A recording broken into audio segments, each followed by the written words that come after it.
This is Andrea Smith, your stress resilience coach for individuals and business, cognitive behavior therapist, and author of my first book, Fear Less, Live More.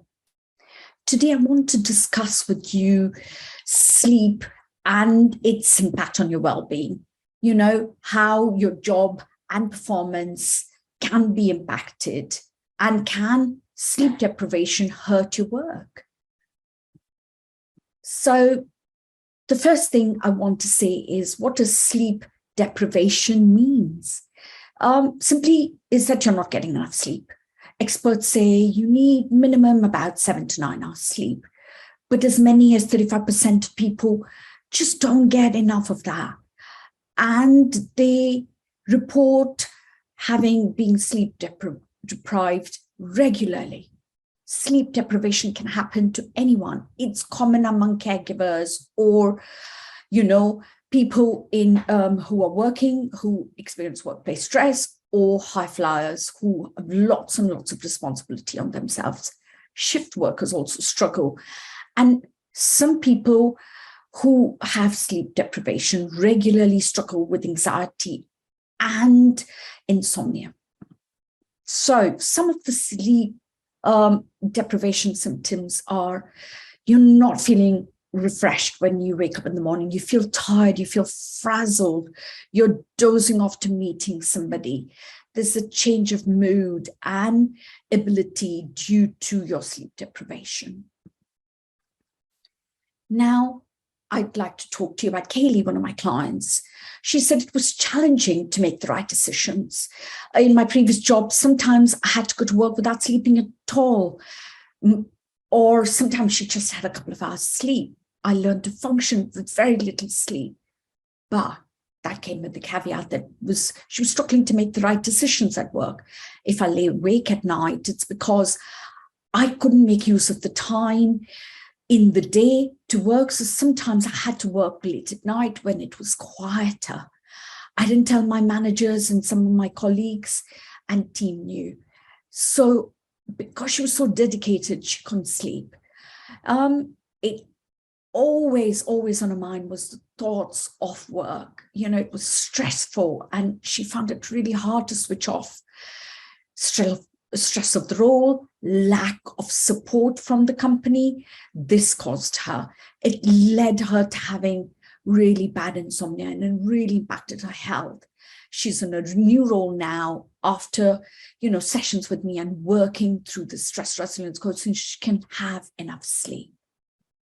Now, effects of sleep deprivation and job performance. Now, losing 1 or 2 hours of sleep at night over long periods of time can really impact your ability to function effectively. So it can cause you to feel, like I said before, tired, irritable, frazzled, but it also impacts your cognitive function. And with your cognitive abilities impacted, you'll be less alert, you'll be slow to respond, you won't be able to make the right decisions. This will impact your job performance. So that is that link. Now, people with insomnia have this decreased ability to concentrate and performing their duties. So they also can lead to accidents in the workplace. And people who think they'll be okay the next day with less sleep might also be not right to drive because they're so sleepy. So there are ways to improve your energy and performance. First, assess what's causing you stress. If the work's causing you stress, you need to make changes. Practice thought management. I'm going to give you a technique at the end of this so that you will be able to learn how to change your thoughts. Learn to relax through yoga, meditation, mindfulness. There's so many techniques out there. Now, how are you going to improve your sleep and your job performance? I remember a time when I was working as a registered nurse.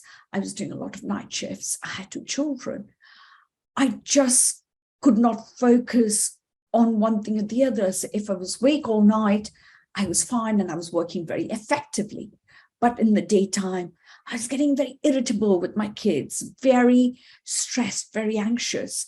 I knew some things had to change, and hence I gave up the night shifts. So The important part is improving your sleep hygiene. You know, waking up and going to bed at the same time every night really helps. Exercise. I used to go for walks regularly, outdoor activities. Consider consuming less computer or phone time. I know it's difficult, and social media just before bedtime, because they're stimulants. You know, the light from your phone or your computer can cause you to not sleep very well. Also, snacking at bedtime is really bad. So, like I said, you know, developing a good sleep routine an hour before bedtime, not watching the TV or cell phones. It can stimulate your brain. So having a warm bath, warm, drink will really help. Creating a good sleep environment. What does that mean? Make your room dark, or if you need a very small bedside lamp but not facing towards your face, eliminate noise, keep all the windows and doors shut. Cool the room. It just the cooler you feel and you can sleep better. Use your bed for sleep only, because if you use your bed as a workspace, you won't be able to distinguish between the two, and your sleep patterns are impacted. Did you guys know that a recent survey suggested that 44% of us had sleepless nights, once ever so often? All that tossing, that turning, that stress. Also, recent news, about our gas and our electric bills going up, the cost of living rising. You're caught in a vicious circle of anxiety and insomnia. So stress relief techniques can help you, and that's the good news. So here's one of those techniques, is how to think differently. So I call it my 5-stage approach. Write down what's worrying you. Have a notepad by the bedside and I write it all down. Write down your thoughts of that situation. Write down what those feelings are and that emotion you feel, and create some alternate thoughts. So I call it the catch it, the check it, and the change it. So where you refrain and you change those thinking, those behaviors, and the change that comes along with it. Now, how are you going to activate your body's relaxation response? We recommend, a recommended planned relaxation activity, like, you can practice a meditation or watch a relaxing movie, but hours before bed. But try this. A progressive, gentle breathing relaxation for about 20 minutes before bedtime. On the scale of 0, you feel relaxed. On the scale of 10, you feel tense. So rate how you feel. And after 2 weeks of just progressively counting yourself down and relaxing and letting go, you rate yourself and you practice. Did you guys know that your mind and body really learn how to relax so quickly? Every time you practice, it gets better and better. And then that practice makes it perfect. Feeling less stressed and anxious before sleep. There's no exact schedule to it. You're just going to be able to constantly practice this relaxation technique, so you'll be able to relax and use the strategies that work for you. Maybe listening to some music, whatever works for you. Now, I want to end this video, this podcast, by saying positive changes to your sleep habits won't happen overnight.